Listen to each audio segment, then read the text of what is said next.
Olá! Em 4 meses e meio, quase 100 mil pessoas morreram por coronavírus no Brasil. Na entrevista central, conversamos com Gilberto Carvalho, ex-ministro e coordenador da campanha Vamos Precisar de Todo Mundo, sobre a importância que as ações solidárias têm neste período. A saúde mental do povo brasileiro também está mais fragilizada. Confira no programa como a pandemia tem contribuído para as pessoas adoecerem psicologicamente. Isso e muito mais a partir de agora na Central do Brasil.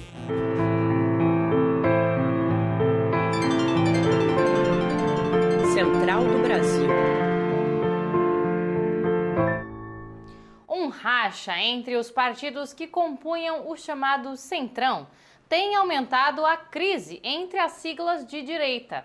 E essa crise política pode desaguar nas eleições municipais e também presidenciais. Vamos acompanhar a análise de Miguel Stedley, editor da Newsletter. Embarque imediato. As movimentações políticas dessa semana anteciparam os debates em torno das eleições presidenciais de 2022. Por um lado, nós temos a Operação Lava Jato, o principal cabo eleitoral de Sérgio Moro, tentando sobreviver e se reinventar, atacando o PSDB paulista, ao mesmo tempo em que é atacada pelo Procurador-Geral da República, Augusto Aras, de olho numa vaga no STF. No Congresso, a saída do DEM e do MDB do Bloco do Centrão animou o governador de São Paulo, João Dória, que sonha numa aliança desses dois partidos com os tucanos para alavancar sua própria candidatura.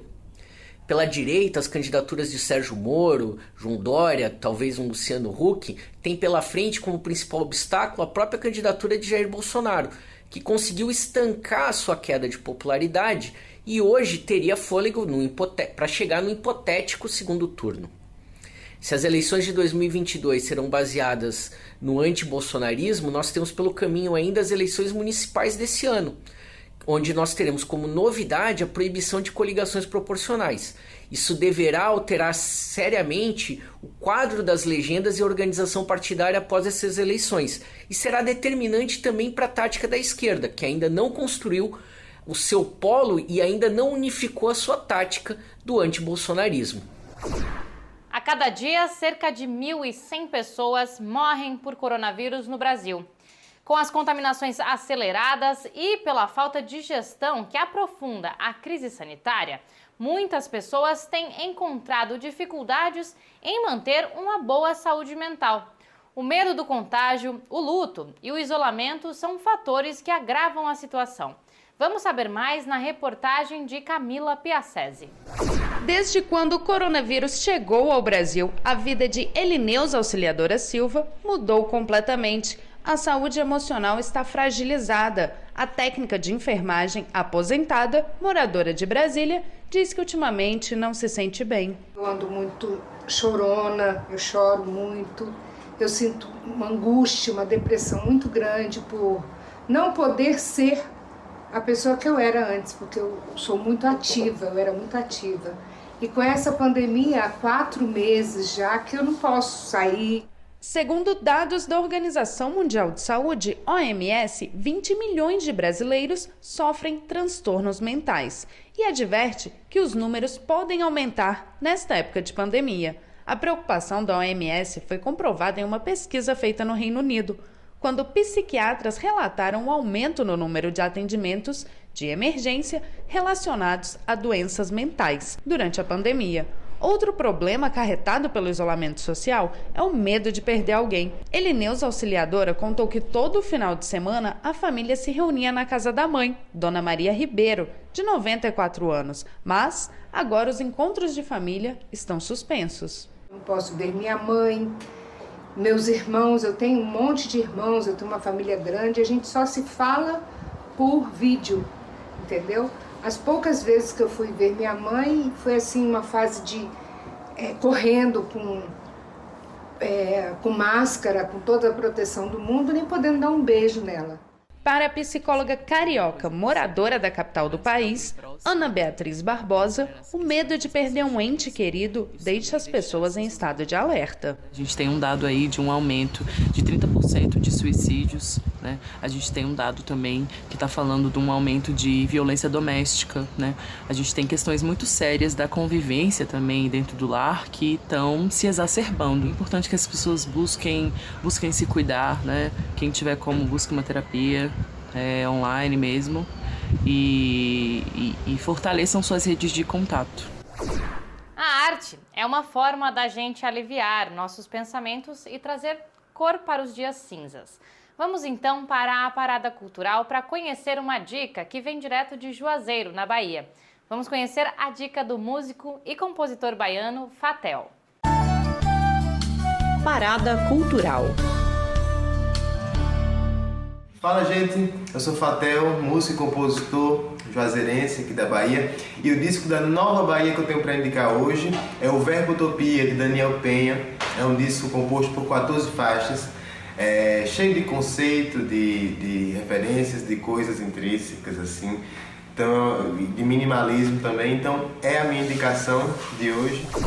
Tanto a saúde mental quanto a saúde física ficam ainda mais debilitadas sob o risco da escassez e a dificuldade em conseguir pagar as contas. Uma forma de reduzir os impactos da crise, do desemprego e da queda da renda tem sido pelas ações de solidariedade. Vamos com Afonso Bezerra pelos trilhos do Brasil para conhecer algumas destas ações. Trilhos do Brasil. Enquanto a crise do coronavírus se aprofunda no Brasil, a população mais pobre se une para tentar sobreviver.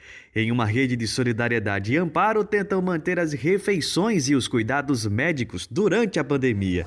No Rio Grande do Sul, as cooperativas ligadas ao MST têm realizado a distribuição de alimentos para as famílias da periferia de Porto Alegre. São doados alimentos frescos colhidos em assentamentos da reforma agrária e industrializados, produzidos nas agroindústrias. Até o momento já foram doados 2.300 toneladas de alimentos. Em Maceió, foi formada esta semana a primeira turma dos agentes populares de saúde. Agora, 120 agentes atuarão em 10 territórios para apoiar a população no combate ao coronavírus. Assim como em Pernambuco, a formação foi realizada com o apoio dos movimentos populares e da Fiocruz. No Rio Grande do Norte, o Movimento de Solidariedade tem garantido alimento e EPIs para pescadores e pescadoras que estão sem renda durante a pandemia. Até o momento, 700 famílias já foram beneficiadas com estas doações. E a Revolução Solidária do MTST continua firme, apoiando as famílias que moram em ocupações espalhadas por todo o Brasil, com doações de alimentos e EPIs. Quem quiser colaborar com a campanha, basta acessar o site www.revoluçãosolidaria.org e escolher a iniciativa que deseja ajudar. Com o foco em cuidar do povo e salvar vidas, as frentes Povo Sem Medo e Brasil Popular lançaram a campanha Vamos Precisar de Todo Mundo logo no início da crise sanitária no Brasil. A campanha articula projetos, ações solidárias e recebe doações com a prioridade em atender a população mais pobre. Jonatas Campos conversou sobre o assunto com Gilberto Carvalho, ex-ministro e coordenador da campanha. Entrevista Central. Olá, o programa Central do Brasil entrevista hoje Gilberto Carvalho. Ele foi ministro-chefe da Secretaria-Geral da Presidência da República e atualmente coordena a campanha de solidariedade Vamos Precisar de Todo Mundo. Gilberto, agradecemos sua participação nessa entrevista central. Qual o balanço até o momento da campanha Vamos Precisar de Todo Mundo? Completamos agora nesses dias 100 dias de campanha e eu digo para você que estamos bem felizes com os resultados alcançados. Essa campanha é um guarda-chuva que estimula as ações de solidariedade.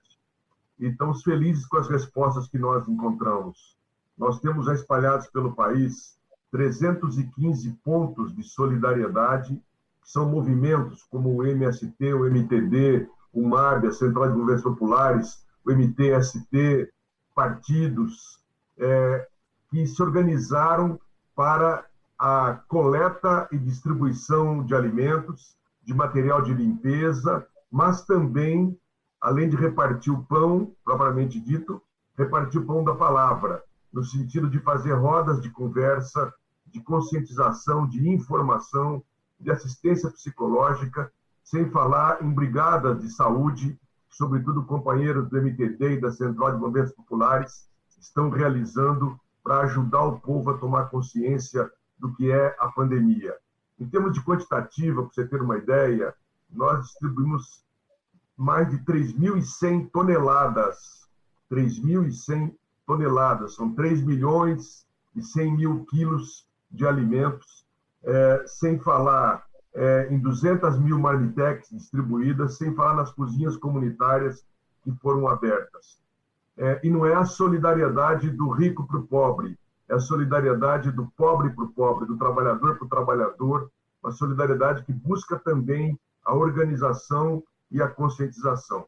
Diante do quadro social que você relatou, quais os próximos passos da campanha? Nós estamos agora organizando, justamente para espraiar mais a campanha, nós estamos realizando uma série de reuniões, queremos fazer reuniões nos 27 estados agora, para conclamar os movimentos e dar esse alerta.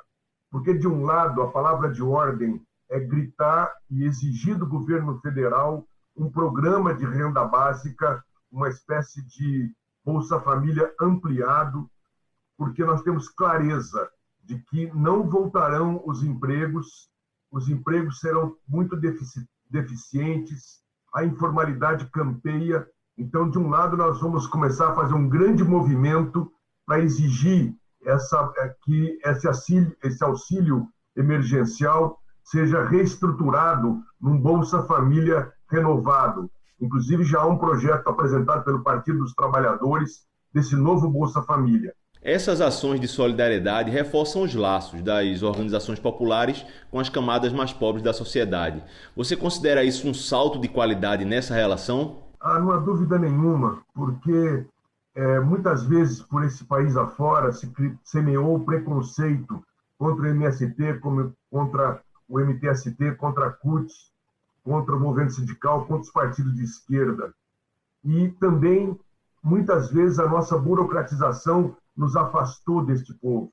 Essa é uma oportunidade de ouro que nós temos, para além de cumprir um imperativo ético, de repartir com o irmão que está sofrendo aquilo que nós temos e que pode até nos fazer falta, mas é fundamental a gente repartir, com a questão política, de a gente conseguir, de fato, ganhar a confiança, ganhar a credibilidade desse povo, para que ele olhe para nós como um sinal de esperança, e não apenas como burocratas ou como propagandeiros políticos que vêm na hora da eleição só pedir o voto.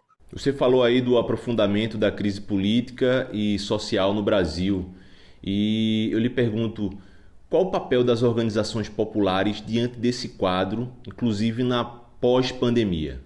Nós temos uma rede muito grande de movimentos sociais e do movimento sindical. O movimento sindical talvez é a rede maior que nós temos. Parte dele tem se engajado também nesse processo. Essa rede, junto com os diretórios dos partidos de esquerda, pode se converter nos vasos capilares necessários que nós possuímos já para realizar essa missão de conscientização do nosso povo.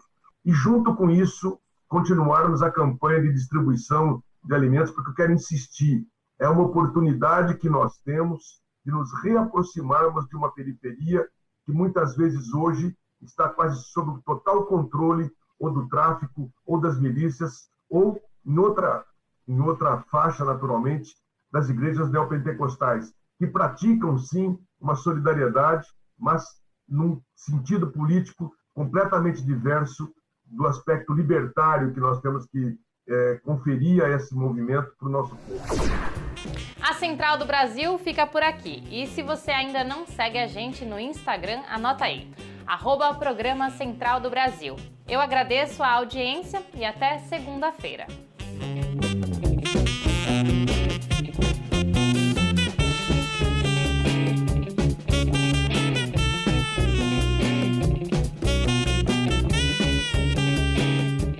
Central do Brasil, a rede de comunicação dos movimentos populares.